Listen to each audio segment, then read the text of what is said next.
원래 교회는 매 주일 하나님의 말씀을 증거할 때에 공교회가 정한 구약과 신약의 세 본문의 말씀을 가지고 하나님의 말씀을 증언합니다. 그런데 개교회의 형편 또 여러 가지 상황으로 인해서 그렇게 설교하지 못할 때가 많습니다. 한편으로는 송구하고 또 유감스럽기도 합니다. 오늘은 오후에 성탄 축하 잔치가 있고 구역 모임이 없어서 여느 예배보다는 조금 더 여유가 있을 것 같습니다. 그래서 오늘은 교회력에 따라 교회력 성서 일과에 따라 대림절 넷째 주일에 온 세계교회가 함께 읽고 묵상해야 할 말씀을 오늘 함께 우리가 봉독하기를 원합니다. 오늘 우리에게 주신 말씀 구약과 신약 세 본문의 말씀입니다. 먼저 이사야 35장 1절에서 10절까지의 말씀입니다.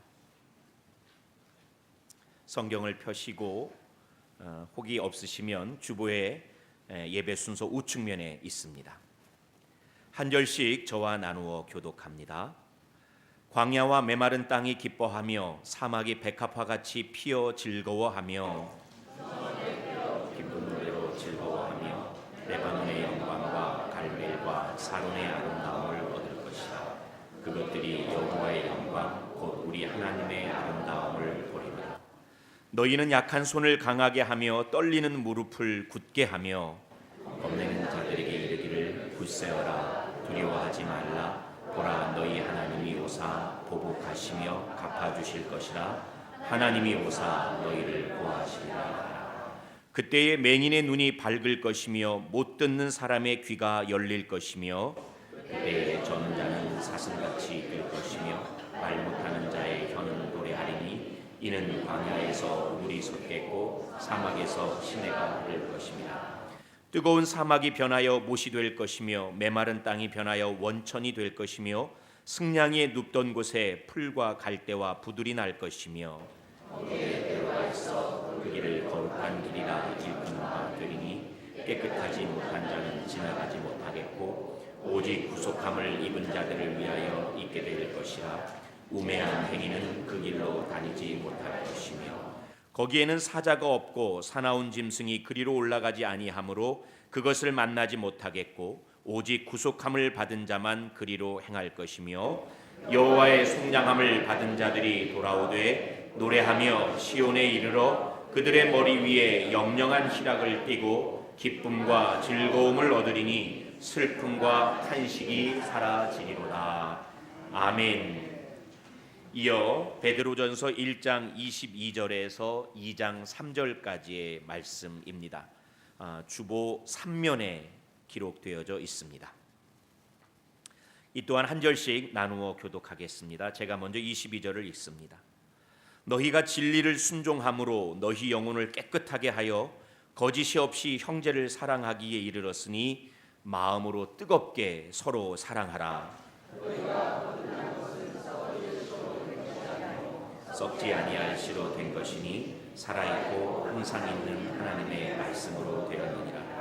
그러므로 모든 육체는 풀과 같고 그 모든 영광은 풀의 꽃과 같으니 풀은 마르고 꽃은 떨어지되 오직 주의 말씀은 새새토록 있도다 하였으니 너희에게 전한 복음이 곧 이 말씀이니라. 그러므로 모든 악독과 모든 기만과 외식과 시기와 모든 비방하는 말을 버리고 갓난아기들 같이 순전하고 신령한 것을 사모하라. 이는 그로 말미암아 너희로 구원에 이르도록 자라게 하려 함이라. 함께 읽습니다. 너희가 주의 인자하심을 맛보았으면 그리하라. 아멘.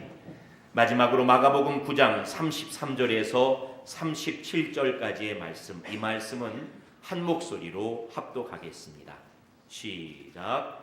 가버나움에 이르러 집에 계실새 제자들에게 물으시되 너희가 길에서 서로 토론한 것이 무엇이냐 하시되 그들이 잠잠하니 이는 길에서 서로 누가 크냐 하고 쟁론하였음이라.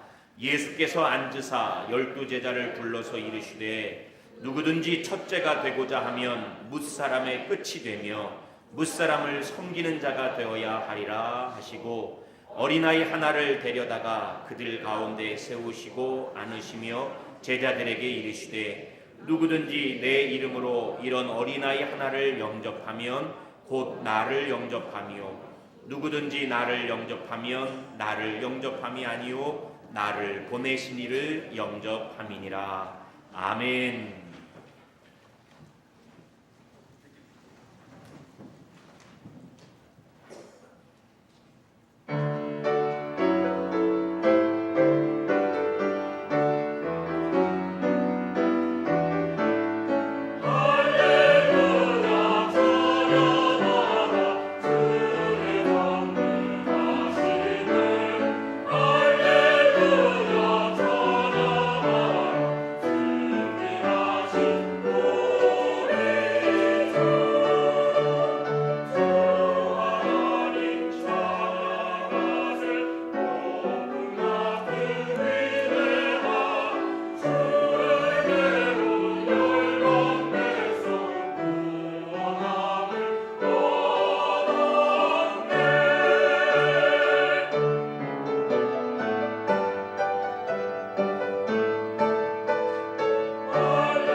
평화의 인사를 나누겠습니다. 일어나셔서 고맙습니다, 사랑합니다, 축복합니다. 여러분들과 함께 인사 나누겠습니다.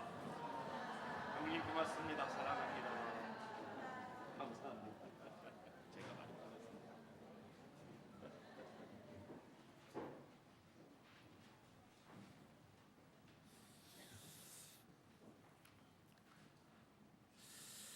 받았습니다. 오늘 제가 설교 제목을 이렇게 정했습니다. 같이 한번 읽어볼까요? 시작.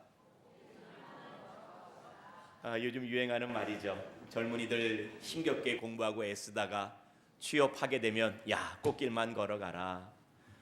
사업하다가 어려운 일 겪었던 사람이 사업이 잘 되기 시작하면 앞으로 꽃길만 걸어가라. 그런 얘기합니다. 여기 있는 사랑하는 우리 설림교회 성도 여러분들, 앞으로 꽃길만 걸어가시기를 주님의 이름으로 축복합니다. 어떤 꽃길인지가 중요하겠죠. 오늘 말씀 통해서 과연 우리에게 말씀하시는 그 꽃길이 무엇인지 한번 말씀을 통해서 봤으면 좋겠습니다. 우리 성도님들 그림 좋아하시나 모르겠어요.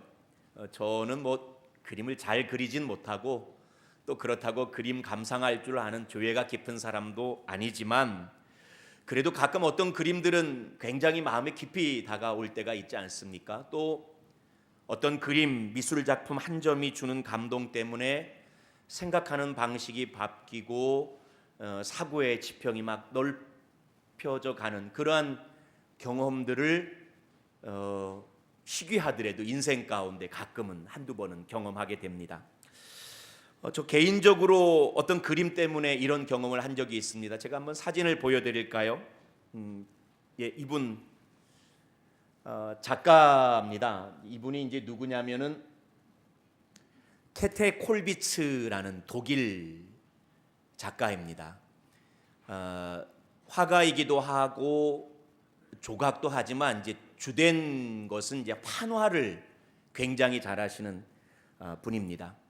19세기 중반 1860 몇 년도인가 태어나서 20세기 중반 세계대전 맞춰지는 1945년에 돌아가신 지난 세기 작가입니다.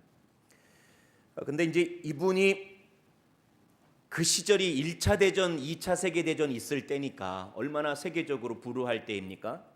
또 개인적인 인생사도 불우해서 1차 세계대전에서 자기의 아들을 전장터에서 잃어버리고 또 2차 세계대전에서는 자기의 손주를 전쟁터에서 잃어버려요. 그러니까 아픔을 겪고 아픔을 아는 그러한 작가 케테 콜비츠입니다. 굉장히 유명한 분입니다. 근데 이제 제가 신학 수업하던 시절에 이분이 그린 가운데 이 그림 하나를 보고 굉장히 충격을 받았어요. 한번 다음 그림 볼까요? 예. 언젠가 제가 주보엔가 한번 띄웠던가 싶은데 이 그림이 보시면 이게 화가의 그림인가 싶지요. 굉장히 거친 그림입니다. 그림 제목이 죽은 아이를 안고 있는 여인입니다. 이 그림 보시면 그림 좋아하시는 분들은 바로 이 작품 생각나지 않을까요? 미켈란젤로가 성모 마리아가 예수님 죽은 시신을 안고 있는 피에타상 알고 계시죠? 성 베드로 성당 가면. 그러니까 구도가 피에타상하고 비슷하지만 그 피에타상은 굉장히 거룩하고 숭고해 보이는 그런 모습이지만 이 그림은 보는 순간에 굉장히 마음이 막 거칠어지고 한편으로 막 너무 마음이 아프고 그러지 않습니까? 예, 한 아이를 안고 있는 여인인데 저 여인이 글쎄요 케테 콜비츠 작가 자신이 아니었을까? 전장터에서 내 아들을 잃었고 전장터에서 내 손주를 잃었으니 그 아픔을 아는 작가가 저렇게 그 아픔을 그대로 날 것 그대로 그려낸 것 같아요. 근데 저는 저 그림을 보면서 신학 수업할 때니까는 이런저런 생각이 많을 때니까 타인이 아파하는 것에 대해서 조금 더 깊이 이해할 것만 같은 그런 좀 충격을 받았어요. 누군가가 아파하는 것에서 아이고 힘들겠다 아파겠다라고 이렇게 말에 그치고 생각에 그치는 것이 아니라 저 작품을 보는 순간 왠지 막 마음에 큰 감동이 밀려와서 타인의 아픔에 대해서 공감할 수 있는 그 깊이와 넓이가 조금 넓어져 갔던 그런 시간, 그런 장면을 제가 경험하게 되었습니다. 제가 설교 전에 갑자기 그림 얘기를 많이 합니다. 아시다시피 성경 이야기를 모티프로 그린 성화들이 참 많습니다. 제가 방금 본 그림은 굉장히 조금 우울했지만 오늘 저와 여러분 대림절 넷째 주일에 교회 공동체가 함께 읽어야 할 새 본문의 말씀 가운데 먼저 읽었던 구약 이사야 35장의 말씀은 제게는 그렇더라고요. 이 말씀을 읽을 때 마치 평면적으로 화석화된 글자가 아니라 이 말씀을 읽는데 자꾸만 무언가를 상상하게 만들더라고요. 그래서 저는 그림 그릴 수 있는 능력이 없는 사람이지만 내가 만일 그림 그릴 줄 아는 능력이 있다면 이사야 35장의 말씀을 가지고 그림을 그렸겠다 싶어서 혹시나 하고 인터넷을 통해서 이사야 35장을 모티프로 하고 있는 성화가 있을까 하고 열심히 검색해 봤는데 찾지 못했습니다.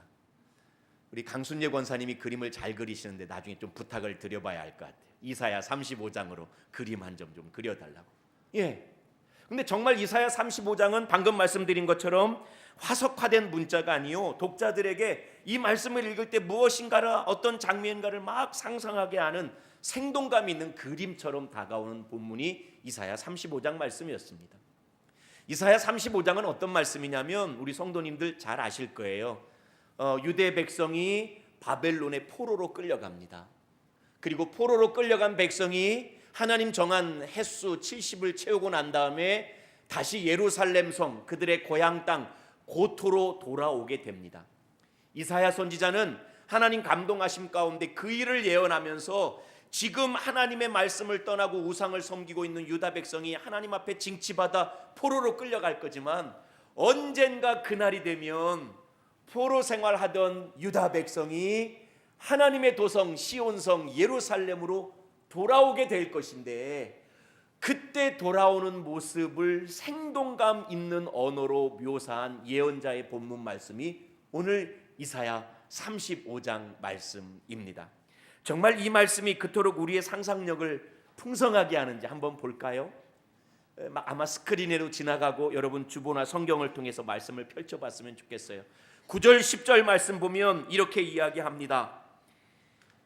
이제 하나님의 구원하심, 하나님의 속량하심을 받은 자들이 돌아오는 거니까 이제까지는 포로 생활 때문에 탄식하고 아파하고 힘들어하고 슬퍼했던 그 사람들이 기쁨과 즐거움으로 노래 부르면서 돌아오게 될 것이라고 9절 10절에 기록되어 있습니다. 1절 2절 말씀 보면 바벨론에서 예루살렘으로 돌아오는 길은 아시다시피 우리나라 전경을 생각하시면 안 됩니다. 아름답고 좋은 길들이 아니라 사실 척박한 광야길인데, 바벨론에서 예루살렘으로 돌아오는 그 길이 척박한 광야길이 아니라 이제 백합화가 만발해 있는, 꽃이 만발해 있는, 그래서 여호와의 영광을 보며 여호와의 아름다움을 보게 될 수 있는 그 그토록 아름다운 길을 돌아오게 될 것이라고 오늘 1절 2절에 기록되어져 있습니다. 6절 7절 말씀을 보면 이와 같이 기록되어 있습니다. 광야길이니까 무엇보다도 제일 가란 것이 물인데, 그때 예루살렘으로 돌아오는 길에는 길에서 막 물이 터져 나오고, 물이 터져 나온 것이 샘이 되고 흘러가서 강물이 되어지고, 그래서 그 강가 물길 옆에는 광야길이 아니라 푸른 풀들이 돋아난 초원길이 되고, 그래서 승냥이는 다 물러나 버리고 사슴들이 뛰노는 아름다운 길이 될 것이라고 3절 4절 5절 6절에 기록되어져 있습니다. 그리고 또 기록되어 있기를 6절 7절에, 그리고 3절 6절 말씀 보면 이제까지는 그 길 걸어오는 사람들이 포로 생활했기 때문에 봐도 못 본 척, 들어도 못 들은 척, 하고 싶은 말 있어도 말 못하고 살고 어디 좀 가고 싶어도 걷지 못하는 자의 삶을 살았는데, 이제 하나님의 구속하심을 받아 고향 땅으로 돌아오니 봐도 못 본 척이 아니라 백합화, 풀밭, 사슴 뛰는 것, 강물이 흘러가는 걸 마음껏 보며 마음껏 하나님의 소리를 들으며 말 못하는 삶이 아니라 이제 그 입을 통해서 그 하나님 아름다움을 보면서 마음껏 찬양하고 마음껏 노래하고 여기저기 못 다니는 인생이 아니라 이제 그 걸음으로 뛰고 걸으며 예루살렘 고향 땅으로 걷게 될 것이라고. 이제까지 포로 생활을 통해서 억압받고 탄식하던 삶이 아니라 이제까지 포로 생활을 통해서 봐도 못 본 척, 들어도 못 들은 척, 말도 못하고 걷지도 못하는 삶이 아니라 마음껏 보고 마음껏 들으며 마음껏 노래하며 마음껏 걸을 수 있는 자유민이 되어서 이제 예루살렘 땅으로 돌아가게 될 것이다. 이 이야기를 이사야 35장이 전하고 있어요. 아까 말씀드렸던 것처럼 문자로 생각할 게 아니라 그림으로 상상해 봅시다. 분명히 광야길이었는데 물이 흐르고 풀들이 피어나고 꽃들이 만발하고 사슴이 뛰어놀고 그 길을 따라오는 많은 자유민들이 노래하며 얼쑤덜쑤 걸어가는 그 길이니 그 그림이 얼마나 행복하고 아름다운 그림이겠습니까? 이 말씀을 대림절 넷째 주일에 교회는 읽도록 하였습니다. 왜냐하면 이 말씀이 그때 거기 유대 주민들의 이야기가 아니라 오늘 여기 이곳을 살아가는 우리들의 이야기가 되기를 바랬기 때문입니다. 사랑하는 성도님들에게 묻습니다. 저와 여러분은 지금 포로민입니까? 예루살렘으로 돌아가는 사람들입니까? 이거 굉장히 중요한 질문이에요. 저와 여러분들은 바벨론 포로민으로 살아가고 있는 사람들입니까? 새 예루살렘을 바라보며 고향 땅 돌아가는 사람들입니까? 할렐루야. 저와 여러분은 더 이상 포로민이 아닙니다. 죄에 묶여 살던 포로 같은 저와 여러분들을 우리 주님 예수님 처음 이 땅에 오셔서 초림의 예수님께서 십자가를 지시고 부활하심으로 말미암아 죄와 사망 권세를 다 무너뜨리시고 우리로 하여금 하나님 나라 가는 친백성 삼아 주신 거예요. 그러므로 우리는 포로민이 되어서 못 보고 못 듣고 말 못하고 못 걷는 사람이 아니라 이제는 푸른 풀밭 걷고 꽃길을 걷고 강물 곁을 따라서 노래하고 춤추며 가는 인생인 줄로 믿습니다. 그러니 그리스도인 된 저와 여러분들은 어이구 살아야 할까요? 찬송하며 기뻐하며 살아야 할까요? 당연하죠. 찬송하며 기뻐하며 살아야 할 것 아닙니까? 그럼 또 묻습니다. 여러분 찬송하며 기뻐하며 살아가십니까? 아멘 할렐루야. 그게 중요해요. 지난주에 말씀드렸습니다. 희망의 이유 오시는 하나님. 지금 내 형편 생각하면 힘들죠. 건강도 좋지 않고 벌이도 신통치 않고 자식들도 잘 되지 않고 안 되더라도 분가해서 그냥 결혼이라도 했으면 좋겠는데 계속 집에 눌러 살고 속상하죠. 힘들죠. 부안하죠. 그러면 어떻게 할까요? 에이, 아니요. 우리는 포로민이 아닙니다. 예루살렘 향해 가는 사람들입니다. 지금 힘들고 어려운 거 고까지껏 하면서 이겨낼 수 있는 사람입니다. 저와 여러분 하나님 나라 가는 믿음의 꽃길 걸으시기를 주님의 이름으로 간절히 축복합니다. 두 번째 우리에게 읽게 하신 말씀이 베드로전서였어요. 계속 이어지는 말씀이에요. 베드로전서는 별명이 있습니다. 고린도전서 13장은 사랑장, 마태복음 13장은 비유장, 히브리서 11장은 믿음장 하듯이 베드로전서도 별명이 있어요. 무슨 편지라고 할까요? 소망의 편지라고 그래요. 소망의 편지. 왜 소망의 편지일까요? 지금 살아가는 삶의 현실이 좋으니까 소망의 편지일까요? 안 좋으니까 소망의 편지일까요? 안 좋으니까. 좋으면 소망을 가질 필요가 뭐가 있어요? 그냥 지금 이대로면 좋죠. 그러니까 베드로전서가 쓰여지던 당시는 실제로 신약 성경 가운데 신약 성경에 쓰여지는 여러 배경 가운데 제일 핍박받고 제일 힘들었을 때 쓰여진 편지가 베드로전서입니다. 그래서 베드로전서에 보면은 지금 힘들고 어렵더라도 믿음 지키며 소망을 갖자 이런 얘기가 굉장히 많이 나와요.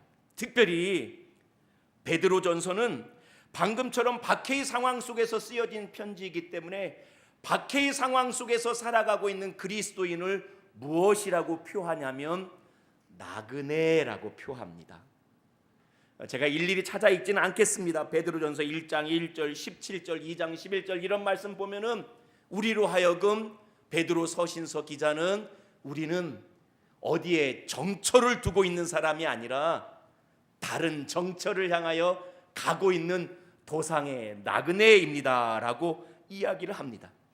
특별히 정처 없이 방황하는 나그네가 아니라 예수 그리스도의 오심을 기다리며 우리에게 열어주신 하나님 나라 그곳을 향해 가는 목적이 있는 향방이 있는 나그네라고 베드로는 그렇게 우리에게 권면합니다. 그러면서 그렇게 도상의 나그네로서 하나님 나라 소망하며 예수님 다시 오심을 기다리며 살아가는 우리들이 그렇다고 내세적이고 피한적으로 그때만 바라보고 사는 게 아니라 지금 살아가는 건 오늘 여기니까 도상의 나그네로서 오늘 여기에서 어떻게 살아갈까 하는 오늘 여기서 어떻게 살아가야 하는 그리스도인의 처신의 문제를 다루고 있는 본문 말씀이 오늘 방금 저와 여러분들이 읽었던 베드로전서 1장 22절에서 2장 3절의 말씀입니다. 여러 가지로 볼 수 있겠지만 한 가지만 좀 강조하려고요. 아까 제가 말씀드렸잖아요. 우리는 포로민이 아니라 예루살렘 가는 나그네라고, 광야길 걷고 있는 나그네라고, 꽃길 걷는 나그네라고. 그런 저와 여러분이 어떻게 살라고 베드로는 권면하냐면 2장 1절 말씀 한번 볼까요? 먼저 2장 1절은 같이 한번 읽어봅시다. 시작. 그러므로 모든 악독과 모든 기만과 외식과 시기와 모든 비방하는 말을 버리고. 믿음의 길, 하나님 나라가는 꽃길을 함께 걷는 교회 공동체 형제들이여, 먼저 권면합니다. 여러분들 가운데 모든 악독과 모든 기만과 시기와 질투와 비방하는 말들을 버리십시오. 그리고 바로 앞절 1장 23절에서 25절까지 사람의 말은 허탄하나 23, 24, 25절 하나님의 말씀은 세세토록 무궁하니 하나님 말씀을 붙드십시오. 사람의 말을 버리고 하나님 말씀 붙드십시오. 그리고 사람의 말을 버리고 하나님 말씀 붙드는 사람은 이렇게 살 것입니다 하면서 1장 22절을 기록하고 있습니다. 앞에 보면 너희가 진리, 하나님의 말씀, 그 진리를 순종함으로, 22절은 같이 한번 읽어볼까요? 시작. 너희가 진리를 순종함으로 너희 영혼을 깨끗하게 하여 거짓이 없이 형제를 사랑하기에 이르렀으니 마음으로 뜨겁게 서로 사랑하라. 아멘. 베드로전서 1장 22절에서 2장 3절까지의 말씀을 한마디로 요약하면 이와 같습니다. 다시 오심을 기다리며 새 예루살렘을 향해 꽃길 걷는 믿음의 형제 자매들이여, 여러분들 안에서 사람의 말을 버리십시오. 사람의 말은 모든 악독과 모든 기만과 비방과 시기와 질투에서 나온 말들입니다.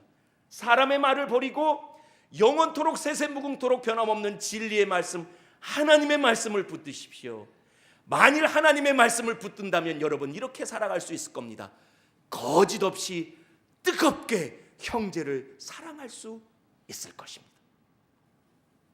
이 말씀이 주님 다시 오심을 기다리며 믿음의 꽃길 걷는 우리 설린교회 공동체 안에 그대로 이루어지기를 주님의 이름으로 축복합니다. 우리 가운데 사람의 말 버립시다.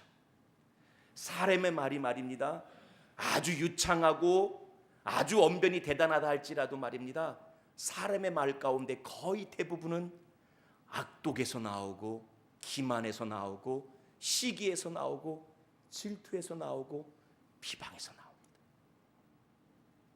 우리들이 하는 사람의 말들도 사실 거기서 멀지 않습니다. 교회 공동체에서 하니까 그래도 가려 한다고 하지만 때로 우리 가운데 이런저런 마음 아픔이 있고 갈등이 있을 때 다 그 일이 어디서 비롯됐습니까?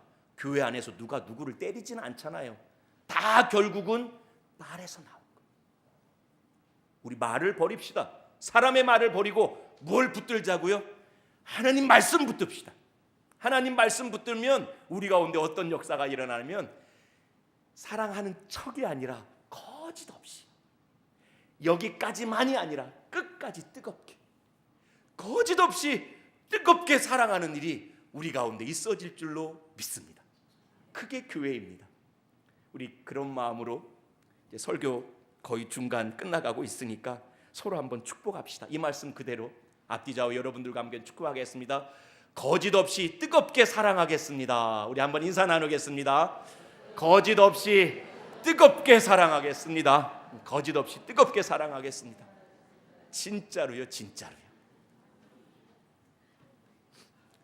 이어서 세 번째 교회가 우리에게 준 대림절 넷째 주일에 받을 말씀을 마가복음서 9장의 말씀을 주었어요. 이 말씀은 우리가 너무나 잘 아는 말씀입니다. 예수님께서 가버나움에서 제자들에게 하신 말씀이에요. 근데 사실 이 말씀은요, 예수님과 제자들이 지금 어디 가고 있는 거냐면 예루살렘 가고 있는 거예요. 그러니까 아까 이사야 말씀도 예루살렘 가는 말씀이잖아요. 베드로 전서 말씀도 새 예루살렘을 기다리며 주신 말씀이잖아요. 오늘 세 번째 우리가 읽게 된 말씀도 예수님과 제자들이 함께 예루살렘으로 가면서 있었던 말씀이에요. 근데 그 가운데 제자들이 뒤에서 따라오는데 시끌시끌해요. 뭐라고 막 토론이 붙었어요. 예수님 모른 척 하고 가다가 가버나움에 이르러서 물어봅니다. 야, 니들 도대체 뭐 가지고 그렇게 시끄러웠던 거야? 뭘 가지고 그렇게 토론했어? 라고 얘기하자 성경 기록에 의하면 그들이 예루살렘으로 가는 도성에서 했던 이야기는 뭐냐면 누가 크냐 요 얘기한 거예요. 누가 크냐 이 문제 가지고 쟁론이 벌어졌는데 이때 우리가 관심 가져야 할 것 같아요. 누가 크냐란 말은 아까 우리가 읽었던 베드로전서 말씀에 의하면 세색토록 변함없는 하나님의 말씀입니까? 악독과 기만과 비방과 시기 질투에서 나온 사람의 말입니까? 누가 크냐는 말 잘 생각해 보세요. 시기에서 나온 말 아닙니까? 질투에서 나온 말 아닙니까? 그 가운데 비방이 있었을 것 아닙니까? 그 가운데 악독한 마음이 있었을 것 아닙니까? 예루살렘 가는 그 믿음의 꽃길에서 나눠야 할 얘기가 아니라 버려야 할 사람의 말을 했던 거예요. 야, 내가 커. 웃기지만 내가 커. 야, 내가 오른쪽이야. 내가 왼쪽이야. 내가 첫 번째야. 내가 두 번째야. 서로 시기하고 질투하고 비방하면서 교회에서 꼭 없어져야 할 말이 누가란 말입니다. 누가란 말은 어지간하면 하지 마세요. 야, 누가 이랬대. 누가 이랬대. 누가 이렇게 하라고 했대. 그게 뭐 그렇게 중요해요. 근데 누가 이랬대란 말 가운데 곰곰이 내 마음속을 살펴보면 좋은 마음이 아니에요. 마음에 안 드는 거예요. 속상한 거예요. 비방하고 싶은 거예요. 내가 더 낫다는 말 하고 싶은 거예요. 누가 크냐 그 말 하고 있는 거예요. 그저 예수님께서 말씀하신 거 베드로전서 말씀대로 야, 예루살렘 가면서 우리가 그게 할 말이냐. 진짜 큰 거 알려줄까? 마지막 말제가 되어서 섬기는 사람이 진짜 큰 거야. 그러면서 애매한 그 말씀을 구체적으로 가르쳐 주기를 옆에 아이가 있으니까 이 어린아이 하나 영접하는 것이 진짜 섬김이야 라고 가르쳐 주시는 겁니다. 근데 사랑하는 성도 여러분, 우리 이 말씀을 잘 이해할 필요가 있어요. 어린아이 하나 영접한다고 하니까 우리는 어린아이 하면 떠오르는 순진무구를 생각합니다. 어린아이 영접하는 거 어렵지 않지? 얼마나 이뻐. 근데 아이가 순진무구하기만 합니까? 얼마나 영악하고 고집스럽습니까? 제일 중요한 것, 아이한테 잘해줘봤자 뭐 보답받을 수 없잖아요. 아이 힘들어요. 그래서 요즘 부모님들이 이렇대요. 자식 장가 시집 보내면서 각서 쓴대요. 니들이 손주 놔도 내가 길러준다 안 길러준다. 길러준다고 각서 쓰는 사람이 누가 있어요? 안 길러준다. 아이 영접하는 것이 쉬우니까 어려우니까. 내 손주도 영접하는 거 쉽지 않아요. 근데 예수님 말씀하시는 거예요. 이런 어린아이 하나 영접하는 게 진짜 섬기는 거다. 맞죠? 맞는 말이죠. 만일 우리 교회에 오늘 문재인 대통령 온다고 생각해 보세요. 제가 얼마나 섬기겠어요? 물론 여러 이유가 있겠죠. 높은 분이니까, 이 나라 위해서 애쓰시는 분이니까, 내가 존경할 만한 분이니까 여러 섬기겠지만 제 제일 큰 마음은 뭘까요? 이번에 대통령한테 잘해주면 우리 교회에 혹시 뭐라도 하나 떨어질까? 이런 마음 없겠어요? 근데 어린아이한테 잘해줄 때는 그럴 수 없잖아요. 아이한테 지금 잘해주면 저기 수인이가 왔는데 수인아 이러면서 수인에게 너무 잘해주면 수인이가 나한테 뭐 보답해줄 것 같아요? 횡 하고 돌아가면 끝이에요. 섬김이 그거란 얘기예요. 누가 크냐라는 건 사람의 말이고 버려야 할 말이고, 믿음의 꽃길 걸으며 예루살렘 가는 사람들은 서로 섬겨주는 게 그 길 가는 사람들의 삶의 모습이라고 가르쳐 주는 것입니다. 말씀 정리합시다. 다시 오실 주님을 기다리는 대림절기 마지막 주일입니다. 오늘 교회력에 따라 우리에게 주시는 새 본문의 말씀을 펼쳐 읽었습니다. 지난주에 말씀드린 것처럼 하나님은 오시는 하나님이십니다. 그 하나님으로 인하여 우리가 희망을 갖고 살아갑니다. 우리는 오시는 하나님을 향해 마중 나가는 도상의 나그네 된 그리스도인입니다. 이 세대를 본받지 않고 믿음으로 살아가는 것 어느 시대나 어렵고 힘듭니다. 지금도 마찬가지입니다. 하지만 기뻐해야 합니다. 왜냐하면 이사야가 전하는 말씀대로 하나님을 향해 가는 길은 하나님의 아름다움을 보게 되는 길이요, 하나님 구속하여 주시기 때문에 탄식하고 슬퍼할 길이 아니라 하나님의 인자하심을 맛보고 하나님의 구원하심을 맛보는 길이기 때문에 우리 기쁨으로 믿음의 꽃길을 걸어야 할 줄로 믿습니다.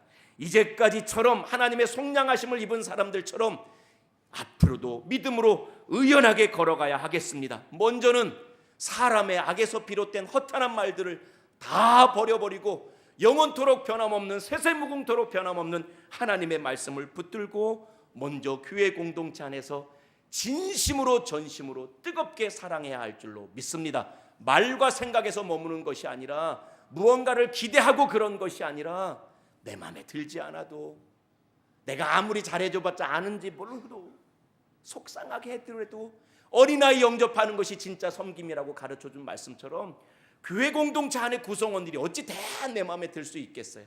때로 힘들게 하고 때로 속상하게 하고 내 마음에 드는 것이 하나도 없어도 거짓없이 끝까지 사랑하며 섬기는 그런 행복한 공동체를 저와 여러분들이 이루어갔으면 정말 좋겠습니다. 첨언 한 가지만 하자면, 다시 오실 주님 기다리며 믿음으로 살아가는 거 힘듭니다. 사실은 꽃길 아닙니다. 그런데 그게 꽃길 될 수 있는 가장 큰 기쁨은 언제 누리냐면, 오늘 주셨던 말씀, 그 길 함께 걸어가는 저와 여러분이 거짓없이 뜨겁게 우리가 사랑할 때 그 사랑 때문에 우리가 행복해진다니까요. 그 사랑 때문에 너무나 좋아요. 일주일 동안 세상에서 살았습니다. 쉽지 않았죠. 그냥 살아가는 것 자체가 힘들고 어렵지만 특별히 거기서 믿음으로 산 것 너무나 힘들고 어려웠죠. 그런데 주일날 예배하러 나와서 예배드리고 함께 식사하고 성탄잔치 하면서 거짓없이 뜨겁게 서로 사랑하는 거예요. 저 사람 마음에 안 들어요. 저 권사님 보기 싫어요. 저 집사님 눈 마주치는 것도 싫어요. 이건 거짓이에요. 뜨겁게 사랑하는 것 아니에요. 그때 하나님의 말씀 붙들고 그래도 사랑하는 거예요. 어린아이 섬기는 마음이 끝까지 사랑. 그러면 그때 우리 마음 가운데 이전에 알 수 없었던 기쁨이 넘쳐요. 이전에 알 수 없었던 행복이 넘쳐요. 그 길이 믿음으로 걸어갈 수 있는 꽃길 되는 겁니다. 그래서 우리가 대림절 넷째 주일 이 달에 믿음으로 가는 꽃길 가기 위해서 먼저 무엇보다도 우리 교회 공동체 안에서 말씀 붙들고 형제간에 피차간에 거짓없이 뜨겁게 사랑하는 사랑이 풍성한 교회 공동체 되기를 주님의 이름으로 간절히 축복합니다. 기도하겠습니다.